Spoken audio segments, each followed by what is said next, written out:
Hello, ഇപ്പം നല്ല ഒടുക്കത്തെ വെയിലാണല്ലേ. കൊണ്ടാട്ടമൊക്കെ ഉണ്ടാക്കാൻ പറ്റിയ ടൈം. അപ്പോൾ കഞ്ഞീൻ്റെയും ചോറിൻ്റെ ഒക്കെ കൂടെ കഴിക്കാനായിട്ട് ഒരു തൈര് മുളക് കൊണ്ടാട്ടം എങ്ങനെയാണ് വീട്ടിലുണ്ടാക്കാമെന്ന് നോക്കാം.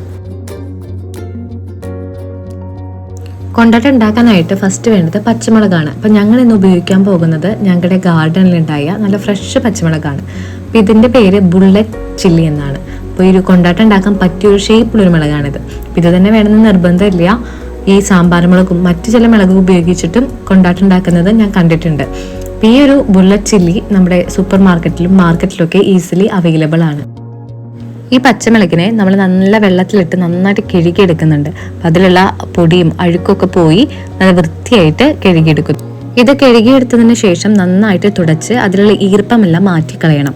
അതിനുശേഷം ഉപ്പും പുളിയും പിടിക്കാൻ പാകത്തിന് അതിലൊരു ദ്വാരിട്ട് കൊടുക്കണം. ചിലർ പപ്പടക്കമ്പി ഉപയോഗിച്ചൊരു ഓട്ട കുത്തുന്നത് കണ്ടിട്ടുണ്ട്. ഞാൻ പക്ഷേ കത്തി കൊണ്ട് വരഞ്ഞു കൊടുക്കുകയാണ് ചെയ്യുന്നത്. അപ്പൊ പെട്ടെന്ന് അതിൽ പുളിയും ഉപ്പൊക്കെ പിടിക്കും.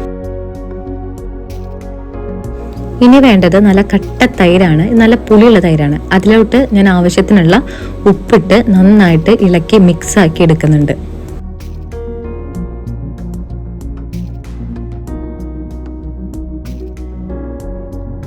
തൈര് നല്ല പുളിയുള്ളതായിരിക്കണം. ഉപ്പും നല്ല മേൽക്കേ നിൽക്കണം. അപ്പം നിങ്ങൾക്ക് രുചിച്ച് നോക്കിയിട്ട് ഉപ്പ് വേണമെങ്കിൽ പിന്നീട് ഉപ്പിട്ട് കൊടുക്കാവുന്നതാണ്.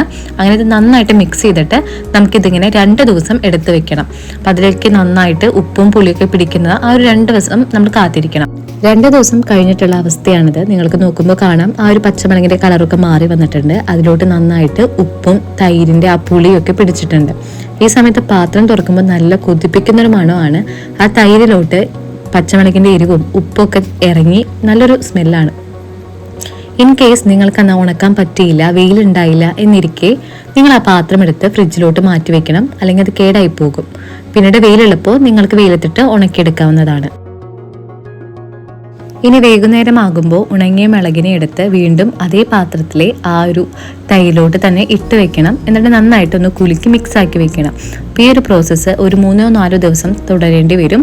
അപ്പോൾ ആ തൈര് പൂർണ്ണമായിട്ടും മുളക് വലിച്ചെടുത്ത് അതിലോട്ട് പിടിക്കാൻ വേണ്ടിയിട്ടാണിത്. ഇങ്ങനെ ഒരു 4-5 ദിവസം ചെയ്ത് കഴിയുമ്പോൾ ഈ മുളകിൽ പൂർണ്ണമായിട്ടും തൈരൊക്കെ പിടിച്ചിട്ടുണ്ടാവും. അതിനുശേഷം പിന്നെ വെയിലത്തിട്ട് ഉണക്കിയാൽ മാത്രം മതി. നല്ല വെയിലുള്ള സമയമാണ്, നന്നായിട്ട് ഉണക്കിയെടുക്കണം. അല്ലെങ്കിൽ ഇതിൽ ഫംഗസ് വരും. അപ്പോൾ ഇത് നന്നായി ഉണങ്ങിക്കഴിഞ്ഞാൽ ഒരു എയർ ടൈറ്റ് കണ്ടെയ്നറിലിട്ട് സൂക്ഷിച്ച് വെക്കാം. അതിനുശേഷം നമുക്ക് ആവശ്യാനുസരണം എടുത്ത് ഉപയോഗിക്കാം. അപ്പോൾ നമ്മൾ തയ്യാറാക്കി വെച്ച് ഈ കൊണ്ടാട്ടം എടുത്ത് കുറച്ച് വറക്കാൻ പോവുകയാണ്. അപ്പോൾ നമ്മൾ അടുപ്പിലാണ് വറക്കുന്നത്. അപ്പോൾ പാത്രം വെച്ച് എണ്ണ ഒഴിച്ച് ആവശ്യത്തിന് ചൂടാകുമ്പോൾ മുളകിട്ട് പെട്ടെന്ന് കരിയാൻ ചാൻസ് ഉണ്ട്. അപ്പോൾ പെട്ടെന്ന് തന്നെ വറുത്ത് കോരിയെടുക്കണം. അപ്പോൾ നമ്മുടെ കൊണ്ടാട്ടം റെഡി ആയിട്ടുണ്ട്. ഇനിയിപ്പോൾ ഇതിൻ്റെ കൂടെ കഴിക്കാനായിട്ട് കുറച്ച് കഞ്ഞിയോ ചോറോ കിട്ടിയാൽ ഉഷാറായി അല്ലേ. അപ്പോൾ ഇവിടെ കൊണ്ടാട്ടം റെഡി ആയിട്ടുണ്ട്. അപ്പുറത്ത് കഞ്ഞിയും. അപ്പോൾ ഞങ്ങളുടെ പാടത്തുണ്ടായ രക്തശാലി അരി വെച്ചിട്ടാണ് ഈ ഒരു കഞ്ഞി ഉണ്ടാക്കിയത്. ഇതിനെക്കുറിച്ചൊരു ഷോർട്സ് മുന്നേ ഞാൻ അപ്ലോഡ് ചെയ്തിട്ടുണ്ട്. അപ്പോൾ ഈ കഞ്ഞിയുടെ കൂടെ കുറച്ച് കട്ട തൈരും കൊണ്ടാട്ടവും ഒരു ഉപ്പേരി ഉണ്ടെങ്കിൽ കാലത്തെ കാര്യം കുശാലായി. അപ്പോൾ വീഡിയോ ഇഷ്ടപ്പെട്ടെങ്കിൽ ലൈക്ക് ചെയ്യണം. എന്തെങ്കിലും ഡൗട്ട്സ് ഉണ്ടെങ്കിൽ കമൻറ്റ് ബോക്സിലൂടെ ചോദിക്കണം. ഞങ്ങളുടെ കണ്ടന്റ് ഇഷ്ടപ്പെടുന്നവരാണെങ്കിൽ സബ്സ്ക്രൈബ് ചെയ്യുക. താങ്ക്സ്.